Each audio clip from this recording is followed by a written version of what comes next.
ఈనాటి మన ధ్యానం కొరకై పరిశుద్ధ గ్రంథమైన బైబిల్లో నుండి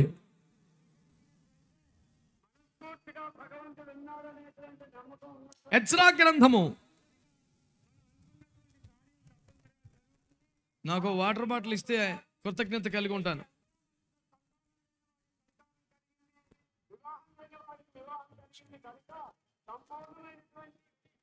సహజంగా అరిసే ఓడికి 4 ఆరుద్ది. ఈ ఫ్యాక్టరీ ఉన్నోడికి ఇంకొంచెం తొందరగా ఆరుద్ది. మూతతో పాటు ఇచ్చేయండి, నాకు మూత కూడా అవసరమే. కృతజ్ఞతలు. మీకేం మీరు నవ్వుతారు అట్టగా, నాకు నోరెండిపోయి చేస్తున్నాను. దేవునికి స్తోత్రం చెప్పండి. ఎజ్రా గ్రంథము 9వ అధ్యాయం 1వ వచనం చదివి వెంటనే 9వ వచనం చదివి పెట్టినానా? ఈ సంగతులు నేను చదువునా అన్నానుగా, ఆయనకు మైక్ ఇచ్చాంగా. ఏమిటా ఉద్యమం?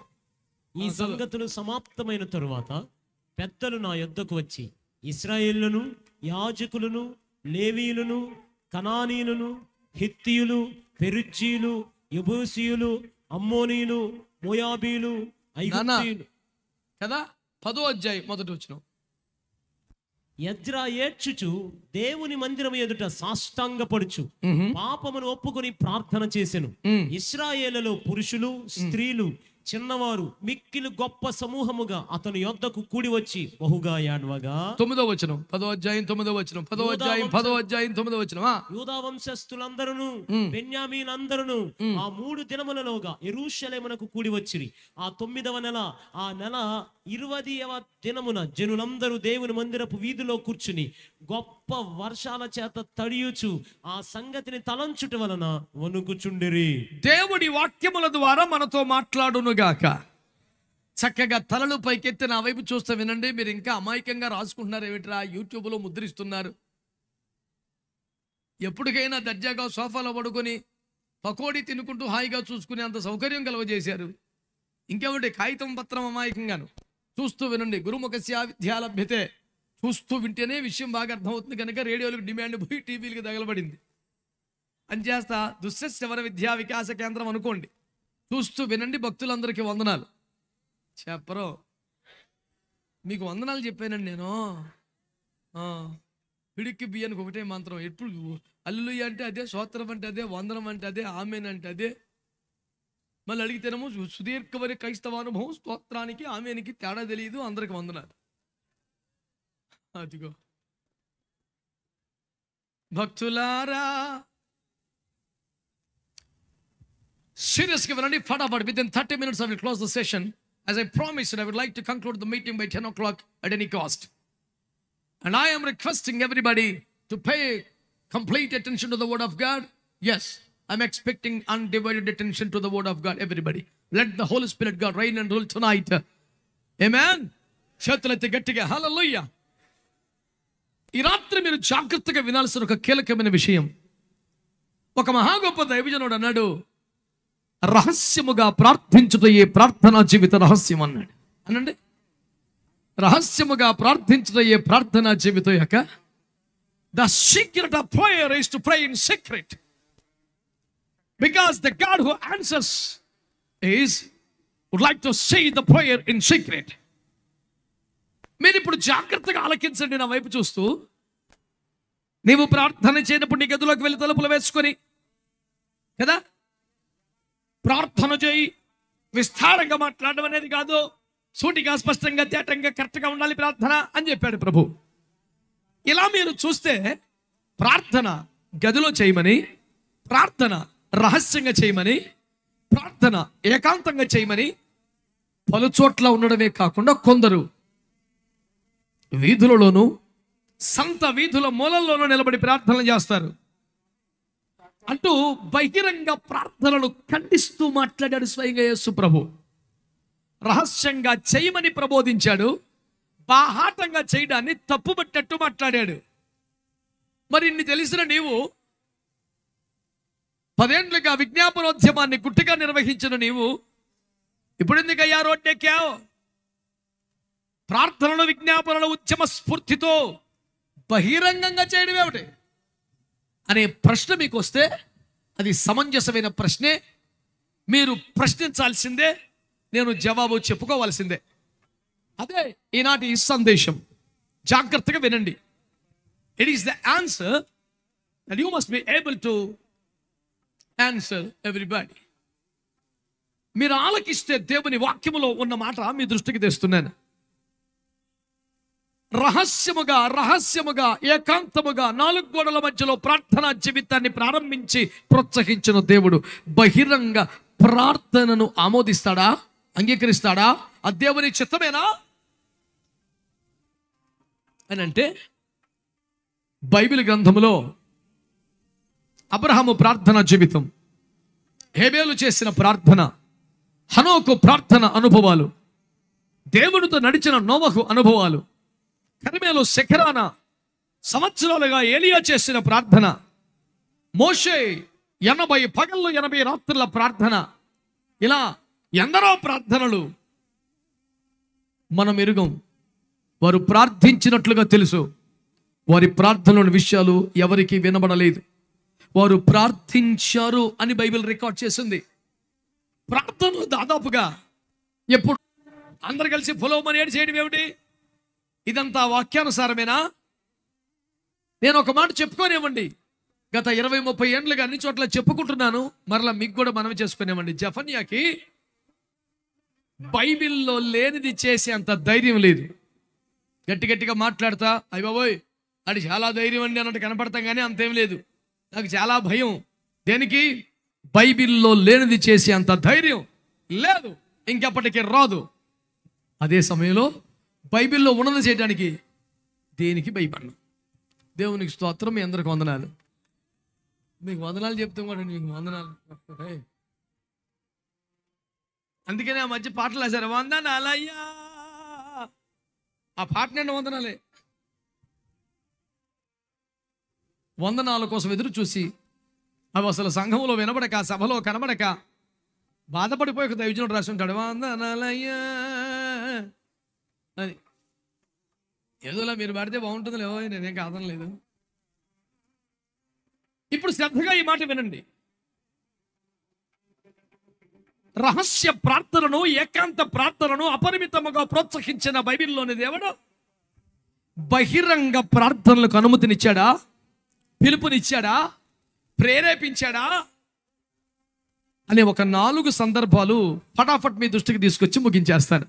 నెంబర్ 1, ఎజ్రా నాయకత్వములో యాజకుడైన, దైవజనుడైన, శాస్త్రి అయిన, లేఖికుడైన, ధర్మశాస్త్రమందు ప్రావీణ్యత కలిగిన, బహునిష్ట కలిగిన ఎజ్రా ద్వారా దేవుడు ఈ బహిరంగ ప్రార్థనను బైబిల్లో పరిచయం చేశాడు. నా మాట బాగా వినండి. ఎజ్రా ఈ ప్రార్థనకు పిలిపించినప్పుడు వేవేల కొలది జనం వచ్చారట. యెరూషలేములో నుండి, యూదయ ప్రాంతాల్లో నుండి అన్ని గోత్రాల వారు పరుగున వచ్చేశారు. ఇలా వచ్చిన జనములో ప్రధానులు, పెద్దలు, గోత్ర ప్రముఖులు ఉన్నారు. స్త్రీలు, పిల్లలు, చంటి బిడ్డలు, శిశువులు ఉన్నారు. ఇంతమంది కలిసి వస్తే వారిని మందిరములో ప్రార్థనలకి చేయనివ్వలేదట, మందిర వీధిలో. అనండి అనండి అనండి. అంటే ఇప్పుడు బహాట ప్రార్థన, రహస్య ప్రార్థన చెప్పాలి గట్టిగా. వేవేల కొలది యూదులందరూ తరలి వస్తే ఇశ్రాయేలీలు వారిని యెరూషలేము మందిరపు వీధిలో నిలబెట్టి, నీ మందిరములు అడుగు పెట్టే యోగ్యత మాకు లేదన్నట్టుగా వారిని గద్దించి, చంటి బిడ్డల తలలు కూడా మోకాళ్ళ మీద పడి కన్నీరు గార్చి ప్రార్థన చేస్తూ ఉంటే ఎజ్రా బహుగా ఏడ్చి ప్రార్థన చేశాడట. మందిరములో కాదు, మందిరపు వీధిలో, నడి వీధిలో బాహాటంగా. అంశం ఏంటి తెలుసా? మేము నీకు వ్యతిరేకంగా ప్రవర్తించామయ్యా, భయము లేకుండా ప్రవర్తించామయ్యా, ఇష్టానుసారంగా బతికామయ్యా. దేవుని ప్రేమను అనుభవించిన వాళ్ళమే తప్ప దేవుని భయము కలిగి బ్రతకలేదు. ప్రభు మమ్మల్ని క్షమించండి, మా వల్ల తప్పు జరిగిపోయింది, మా వల్ల పొరపాటు అయిపోయింది, మమ్మల్ని కనికరించమని దేవుని ప్రజలు దేవుని భయము లేకుండా ప్రవర్తించినప్పుడు, శరీరానుసారంగా ప్రవర్తించినప్పుడు, లౌకిక రీతిలో ప్రవర్తించినప్పుడు, ఆత్మ సంబంధంగా కాకుండా లౌకికంగా తార్కికంగా వ్యవహారికంగా మాట్లాడినప్పుడు దేవుని కోపం వాళ్ళ మీద రగులుకుంది. దేవుని ఉగ్రత వారి మీదకి వచ్చింది. వారి విషయమై దేవుడు చాలా తీవ్రమైనటువంటి ఉగ్రతతో మాట్లాడాడు. ఈ సంగతిని గమనించిన ఎజ్రా పరుగున అందరినీ సమకూర్చాడు. అందరూ దేవుని మందిరం మీదలకు వచ్చాయండి, అందరూ వచ్చేయండి. వాళ్ళతో ఒప్పుకోలు ప్రార్థన చేయించాడు. మేము ఇలా చేయకూడదు ప్రభువా, తప్పైపోయింది, ఇక మీద ఇలా చెయ్యం, మందిరాన్ని విడిచిపెట్టాం, అడ్డగోలుగా ప్రవర్తించం, అన్య సహవాసాలు చేయం, అందరితో సమాధానంగా ఉండాలి, పరిశుద్ధులతో సహవాసం చేయాలి. వాడు క్రైస్తవుడైనా, క్షమించండి, వాడు పాస్టర్ గారైనా పరిశుద్ధత లేకపోతే అట్టంటోడితో సహవాసం చేయకూడదు. గత 20 సంవత్సరాలుగా మనం ప్రచారం చేస్తున్న స్లోగన్ ఇది. అందరితో సమాధానంగా ఉండాలి, పరిశుద్ధులతోనే సహవాసం చేయాలి. మళ్ళీ చెప్తున్నాను, వాడు పాస్టర్ గారైనా నేనైనా పరిశుద్ధతను కోల్పోతే, పరిశుద్ధతను కాపాడకపోతే, నా ఘట్టమును ఎట్లు కాపాడుకోవాలో ఎరిగి ఉండకపోతే, నా పరిశుద్ధతను ఈ హలోక మాలిం అంటించుకోకుండా ఉండకపోతే, దేవుని ఆత్మ చేత జన్మించిన వాడుగా భద్రపరుచుకున్న జాగ్రత్త కాకపోతే, క్రైస్తవులు నాలాంటి కాపాడుకోలేని వాడితో సహవాసం చేయకూడదు అనేది బైబిల్ చెప్తున్న సత్యం. మాట్లాడేవాడితో గొప్ప కాదు, ఇంకెక్కువ పనిష్మెంట్ ఉంటుంది.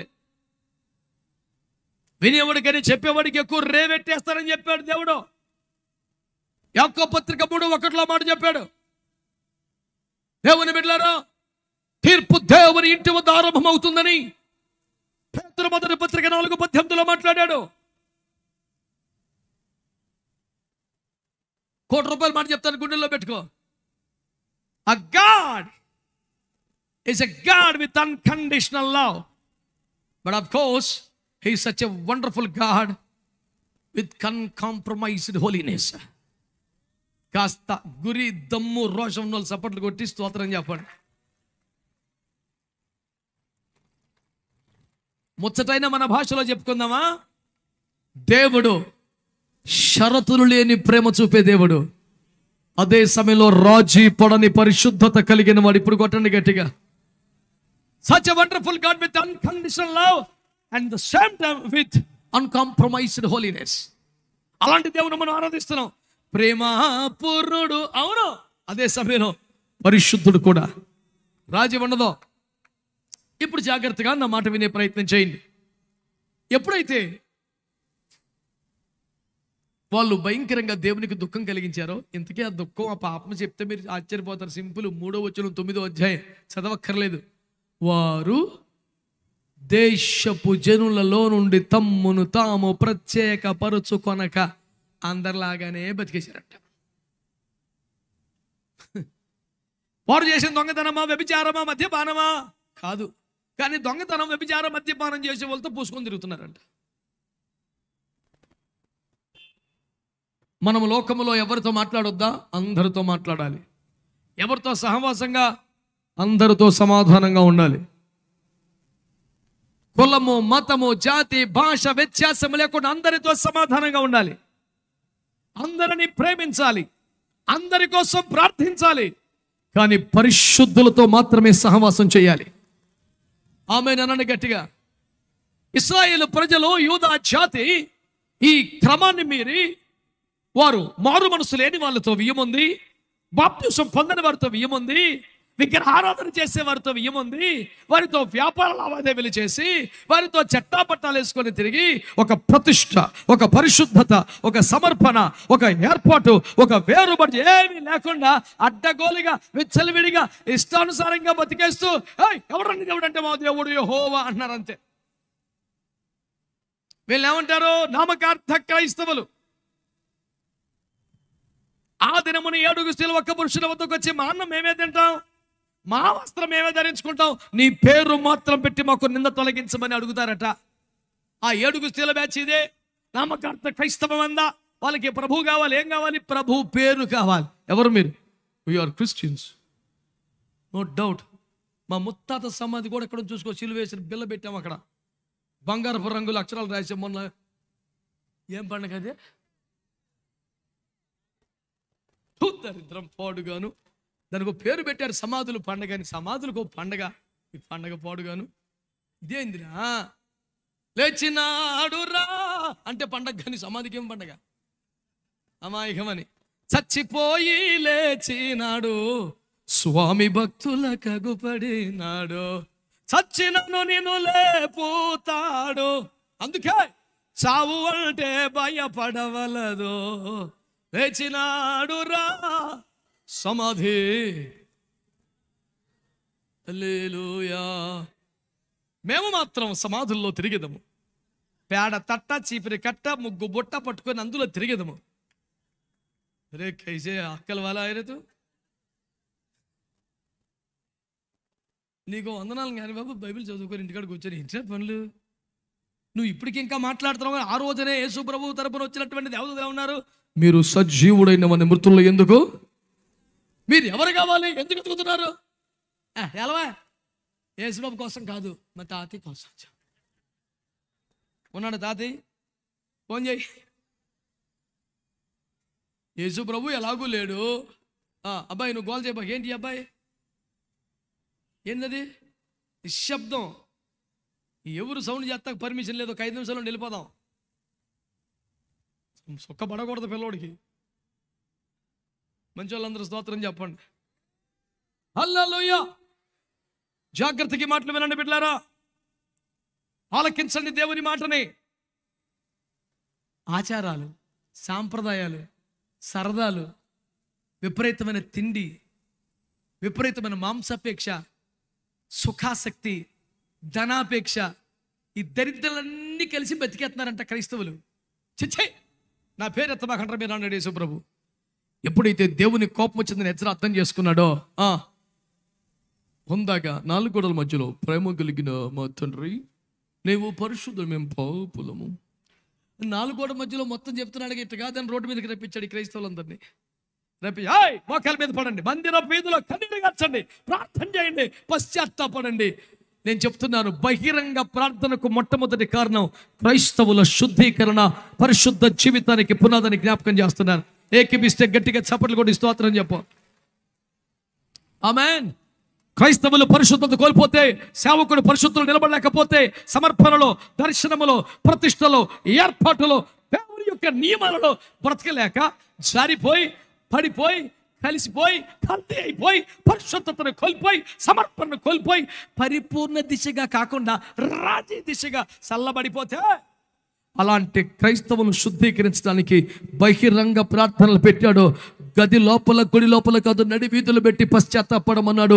క్రైస్తవుడు పోచుకొట్టడం మాని పశ్చాత్తాపడి పాపాన్ని ఒప్పుకొని, మేము తప్పు చేసాం, మేము రాజీ పడిపోయాం, మేము బలహీన పడిపోయాం, సిగ్గా మాకు తగింది, పొరపాటు అయిపోయిందని బాహాటముగా మనం కలిసి పాపాలు ఒప్పుకొని పరిశుద్ధతను కోరుకొని ప్రార్థనలు చేయాలి.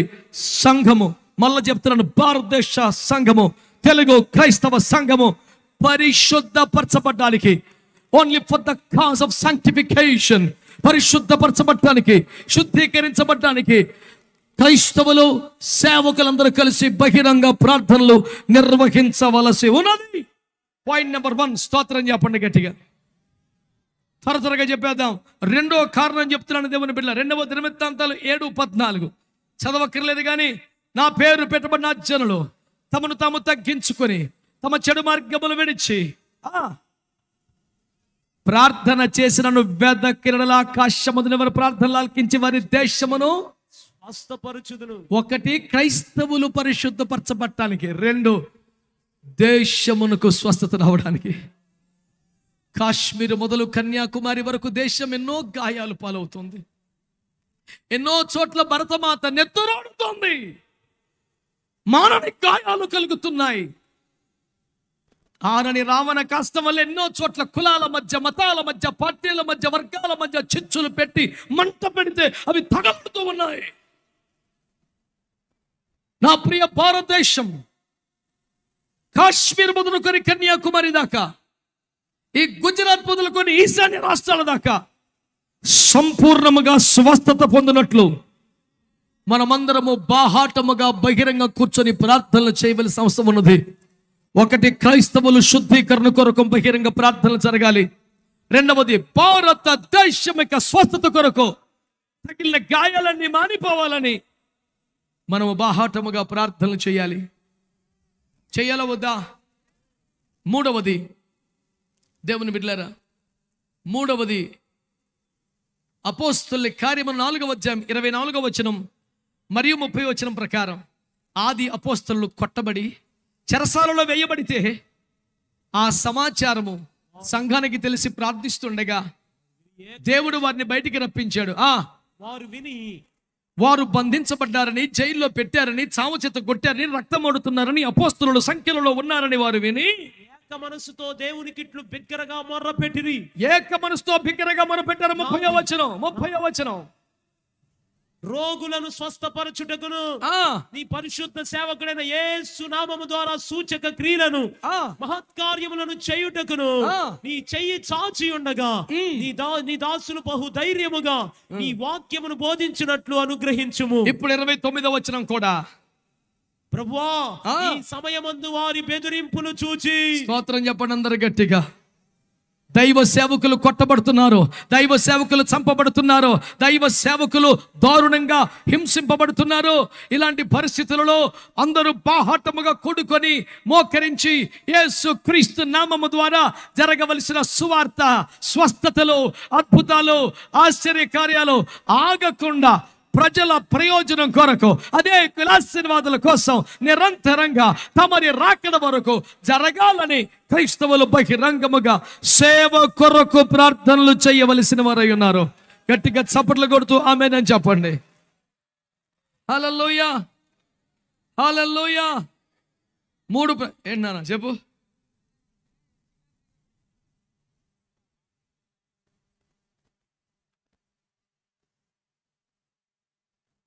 ఏంటా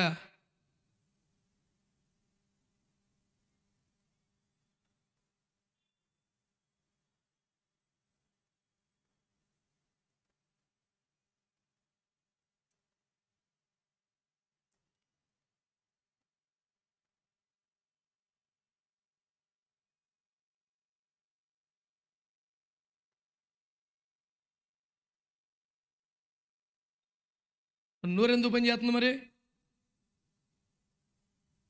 మారు మంచి మందులు అందరూ స్తోత్రం చెప్పండి, చెప్పాలి గట్టిగా.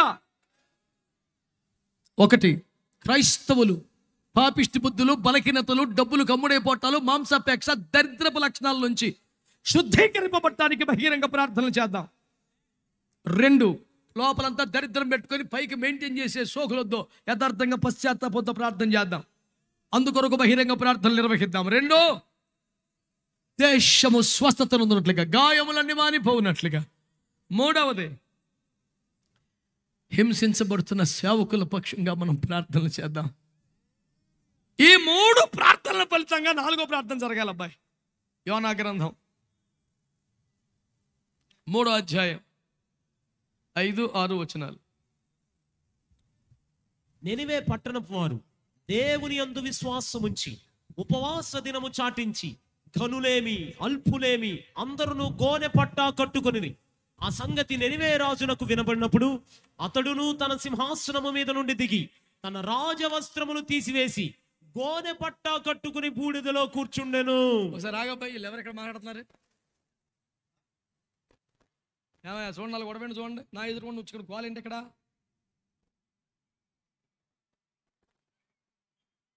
దేవుని సన్నిధి అంటే క్రైస్తవ మీటింగ్ ఎట చేయాలా, అట్లాంటి వాళ్ళని పెట్టాలా?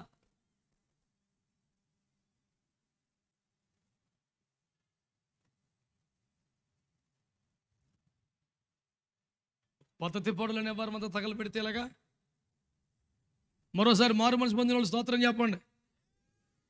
అందరికీ మారు మనసు రావాలని చెప్పండి. ఈసారి అసలు దేనికి చెప్పనోడి కోసం చెప్పి ఈసారి ఆడుకుని వస్తుంది మారు మనసు. చెప్పా గట్టిగానా? హల్లెలూయా. మాట్లాడవలసిన వాళ్ళు మృతులు మౌన స్థితిలో దిగిపోయిన వాళ్ళకి తగలబడ్డారు. మాట్లాడకుండా వారు చెలరేగిపోతున్నాడు. మంచి వాళ్ళందరూ స్తోత్రం చెప్పండి. బిడ్డలారా, ప్రజలు దేవుని భయం లేకుండా అడ్డగోలుగా విచ్చలవిడిగా పాపం చేసిన కారణంగా నినివే పట్టణం మీదకి దేవుని ఉగ్రత రాబోతున్నట్లుగా ప్రకటించబడింది. ఎప్పుడైతే యోనా అనే దైవజనుడు దేవుని ఉగ్రత రాబోతుందని ప్రకటించాడో, రాజుగారు మొదలుకొని పేదవాడు భిక్షమెత్తుకునేవాడు దాకా దేశపు జనులందరూ తమ సింహాసనాలు దిగి తమ మంచి వస్త్రాలు తొలగించి కొనె పట్టలు కట్టుకొని బూడిద పోసుకుని నడి వీధుల్లో పడి పట్టణం ఎలుగెత్తి ప్రార్థన చేశారు. ఆ పట్టణం మీదకి వచ్చే ఉగ్రత ఆగిపోయింది, అగ్ని ఆగిపోయింది, క్షమించబడ్డారు, వాళ్ళందరూ రక్షించబడ్డారు. మంచి కొట్టండి గట్టిగా. క్రైస్తవులు తమ వ్యక్తిగత శుద్ధీకరణ కోసం బహిరంగ ఒప్పుకొని ప్రార్థన చేయాలి. రెండో, భారతదేశ స్వస్థత కొరకు, ఆరోగ్యం కొరకు, క్షేమం కోసం ప్రార్థన చేయాలి. మూడో, హింసించబడుతున్న దైవజనుల కొరకు, సేవ కొరకు ప్రార్థన చేయాలి. ఇలాగ మనందరము ఏకమై వేవేల మంది మీ దేశమంతటా కలిసి ప్రార్థనలు చేస్తుండగా దేశం మీదకి గొప్ప పశ్చాత్తాపపు ఆత్మ దిగి వచ్చి పెద్దల మొదలుకొని చిన్నల దగ్గర అందరూ వీధుల్లోకి వచ్చి బాహాటంగా ఒప్పుకొని ప్రార్థన చేయాలి. అట్టి ఉద్యమమును మన దినములలో చూచదము గాక, మన తరములో చూచదము గాక. Let us all stand up with the Prince of God for the closing prayer.